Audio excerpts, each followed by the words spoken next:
Shalom, Ibu, Bapak, Saudara yang dikasihi Tuhan Yesus Kristus. Mari pada saat ini kita bersama sebelum membaca dan merenungkan firman Tuhan, dengan rendah hati kita memohon pertolongan Roh Kudus Tuhan. Bapa yang penuh kasih, pada saat ini kami datang dengan kerendahan hati, mengucap syukur untuk kasih setia Tuhan. Sepanjang malam kami boleh istirahat. Dan pada saat ini sebelum melanjutkan segala aktivitas, kami rindu untuk mendengarkan firman-Mu. Bersabdalah Tuhan, kami siap melaksanakannya. Amin. Ibu, Bapak, Saudara-saudari yang dikasihi Tuhan Yesus Kristus, bersama-sama kita hendak merenungkan firman Tuhan dengan tema hikmat yang dari Tuhan. Kita akan mendasari bacaan firman yang kita ambil dari surat Yakobus pasal 3 ayat 13 sampai 18. Silakan Ibu, Bapak, Saudara membuka Alkitab masing-masing. Saya akan membacakan untuk kita. Demikian sabda Tuhan. Siapakah di antara kamu yang bijak dan berbudi? Baiklah ia dengan cara hidup yang baik, menyatakan perbuatannya oleh hikmat yang lahir dari kelemah lembutan. Jika kamu menaruh perasaan iri hati dan kamu mementingkan diri sendiri, janganlah kamu memegahkan diri dan janganlah berdusta melawan kebenaran. Itu bukanlah hikmat yang datang dari atas, tetapi dari dunia, dari nafsu manusia, dari setan-setan.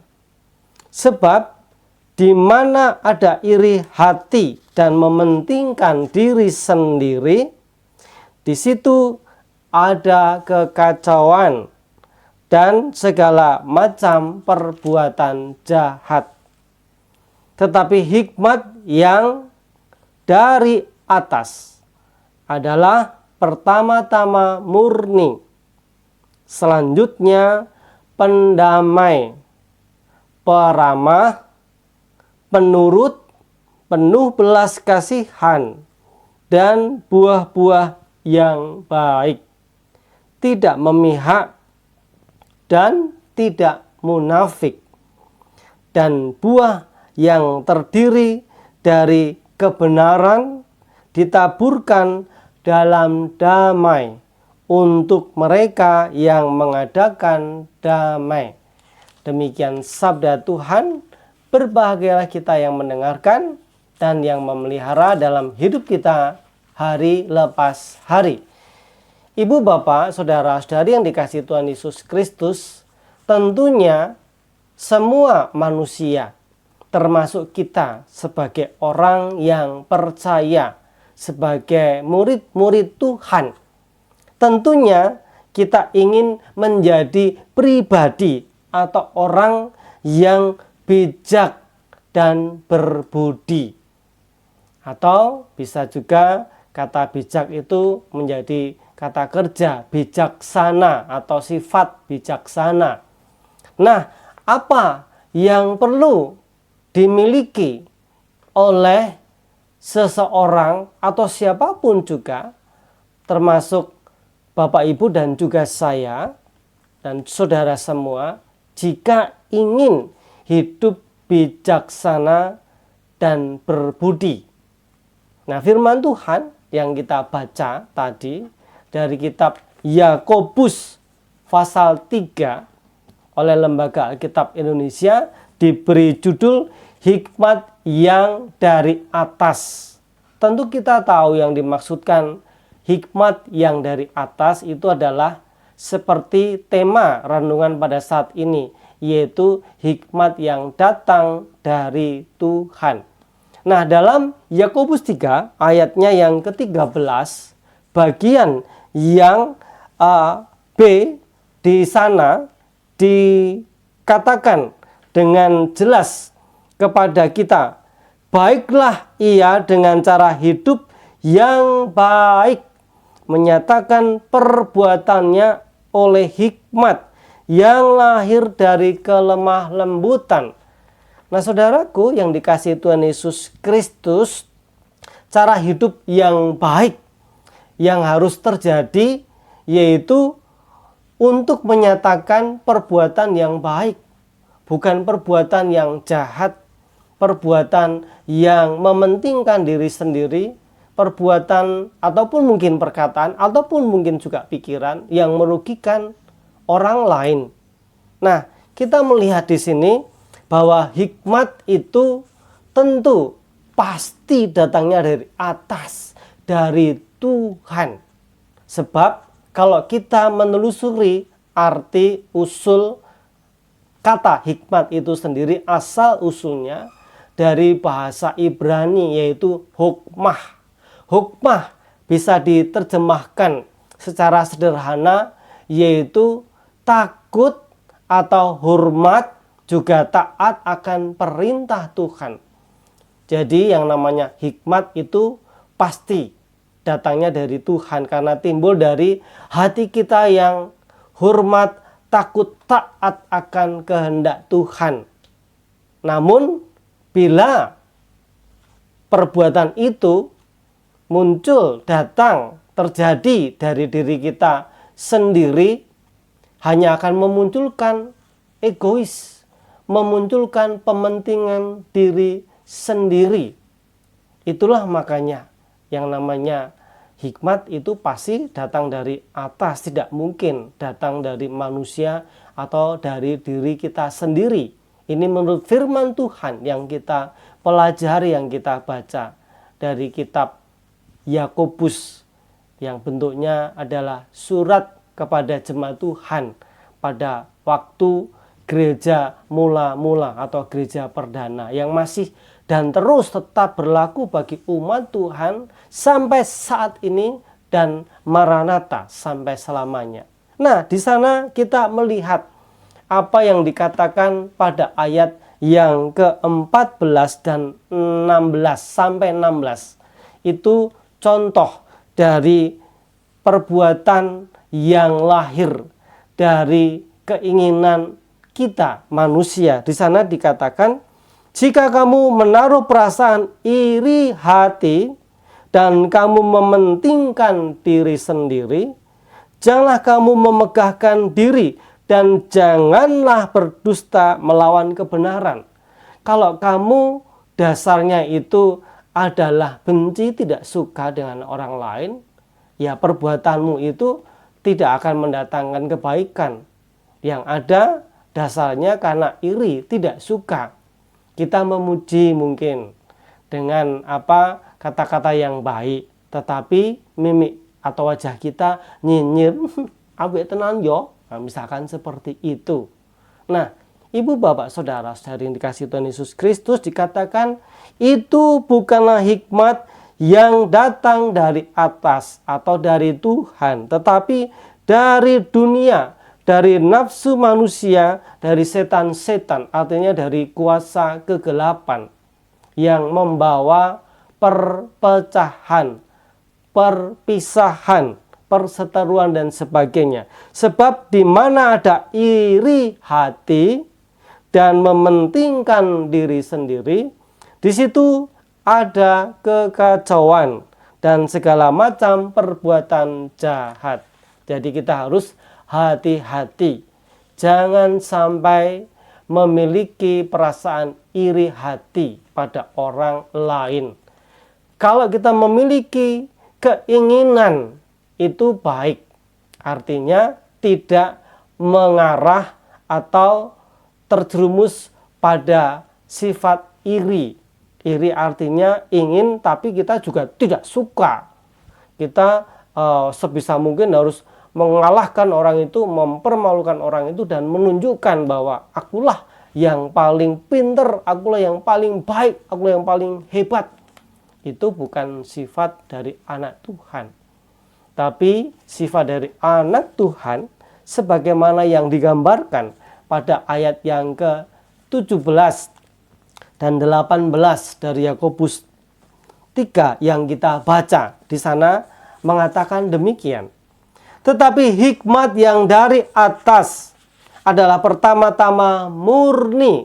Murni itu berarti tidak tercampur oleh keinginan iri, tamak, tidak suka, dan sebagainya yang cenderung jelek itu. Selanjutnya dikatakan pendamai. Jadi hikmat itu yang dari Tuhan mendatangkan damai.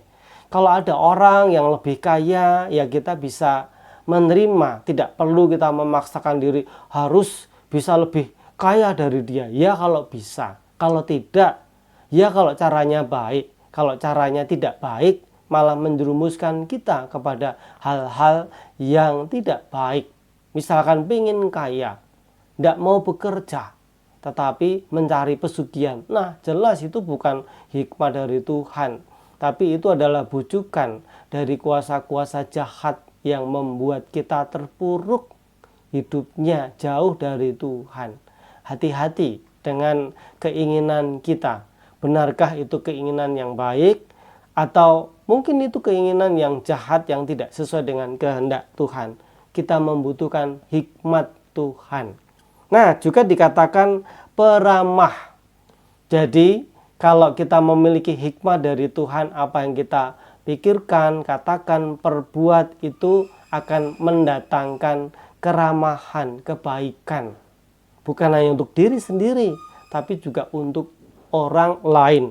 Juga penurut itu artinya tidak memberontak melawan kehendak Tuhan, tetapi tetap melaksanakan dengan jalan Tuhan. Kalau ingin baik, ya harus dengan cara yang baik, berjuang sungguh-sungguh, bekerja yang sungguh-sungguh.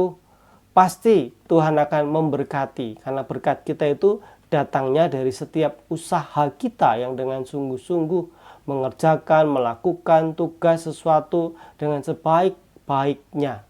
Berkat itu datangnya dari Tuhan.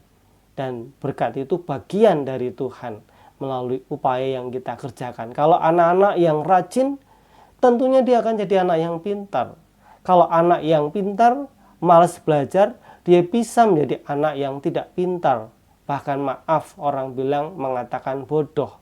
Nah, disinilah kita melihat juga penuh kasih atau penuh belas kasih. Jadi hikmat yang dari Tuhan itu akan mengajak kita, membawa kita, menjadikan kita pribadi yang penuh belas kasih. Kalau kita mau menolong orang lain, ya dasarnya bukan untuk sombong, supaya orang lain ngerti kalau kita tuh mampu, kita tuh bisa, kita tuh pernah menolong dia, bukan. Tetapi karena kita memang mengasihi, sebagaimana Tuhan mengasihi kita, Tuhan menolong kita, itulah yang menjadi dasar kita menolong, membantu saudara kita, sehingga tidak ada pamrih. Pamrih untuk apa? Untuk dibalas kebaikan kita, untuk diperhitungkan dan sebagainya. Tetapi kalau berdasarkan hikmat Tuhan, kita menolong, ya dasarnya kasih. Kita tidak mau mengingat-ingat lagi apa yang pernah kita lakukan kebaikan pada orang lain. Biar itu menjadi rahasia kita dengan rahasia Tuhan. Nah, ibu, bapak, saudara-saudari yang dikasihi Tuhan Yesus Kristus, kita melihat dikatakan, dan buah-buah yang baik. Jadi semua hal yang baik itu pasti dasarnya dari hikmat Tuhan. Dikatakan tidak memihak dan tidak munafik. Ya apa adanya orangnya itu. Tidak mau berdusta, menipu. Tetapi kalau dia bilang A, ya dia akan mengatakan A, atau dia berbuat A, ya dia akan berbuat A. Jadi apa yang dipikirkan A akan dilakukan A, apa yang dipikirkan baik akan dilakukan baik untuk orang lain. Dan juga kita melihat di sini buah yang terdiri dari kebenaran ditaburkan dalam damai untuk mereka yang mengadakan damai. Jadi kalau kita itu menaburnya, berbuatnya itu dengan damai, dengan kebaikan, akan menghasilkan damai, akan menghasilkan kebaikan. Itulah Bapak Ibu Saudara, saudara yang dikasihi Tuhan Yesus Kristus. Firman Tuhan pada saat ini mengajak kita untuk hidup di dalam hikmat Tuhan yang menjadi dasar dalam kita berpikir, merenungkan, berkata-kata, dan juga berbuat, melakukan sesuatu, pekerjaan sesuatu untuk kemuliaan nama Tuhan. Tuhan Yesus memberkati kita dengan firman-Nya. Mari kita merenungkan dan kita mengakhiri dalam doa. Bapa yang penuh kasih, pada saat ini kami datang dengan rendah hati. Kami mengucap syukur untuk firman-Mu yang boleh mengingatkan kami untuk hidup di dalam hikmat Tuhan, supaya kami boleh melaksanakan apa yang menjadi kehendak-Mu, melakukan kebaikan, bukan karena orang lain telah berbuat baik, namun karena Tuhan yang telah berbuat baik kepada kami, sehingga kami wajib untuk melakukan kebaikan bagi orang lain yang dasarnya adalah kasih, yang dasarnya adalah takut, hormat, mengasihi Tuhan. Sehingga dalam melakukan segala sesuatu, kami juga mendasarinya dengan kasih kepada sesama, sebagaimana Tuhan mengasihi kami. Kami juga berdoa Tuhan untuk bangsa kami yang memperingati Hari Pendidikan Nasional pada tanggal 2 Mei. Biarlah melalui peringatan pendidikan nasional, para murid diberkati, para pelajar diberkati, para guru, para dosen, sehingga dalam proses pelaksanaan pendidikan di Indonesia dapat berjalan dengan baik, semakin maju, semakin bermutu, semakin berkualitas, menghasilkan anak-anak didik bangsa yang memiliki budi pekerti, yang cerdas, yang baik, yang memberikan kontribusi yang baik bagi bangsa dan negara kami ini. Kami mendoakan bagi para guru di dalam berjuang, di dalam bekerja, di dalam melaksanakan tugasnya, diberi Tuhan hikmat, diberi Tuhan kemampuan. Juga bagi anak-anak kami yang masih sekolah, masih kuliah, Tuhan beri hikmat, Tuhan berkati, sehingga dapat melaksanakan tugasnya dengan baik. Pula kami sebagai gereja Tuhan di tengah-tengah masa pandemi tetap dapat berbuat sesuatu, menjadi sarana kesaksian kemuliaan nama Tuhan. Kami serahkan seluruh kehidupan kami sepanjang hari ini ke dalam tangan kasih-Mu. Di dalam nama Tuhan Yesus Kristus kami berdoa, mengucap syukur. Amin.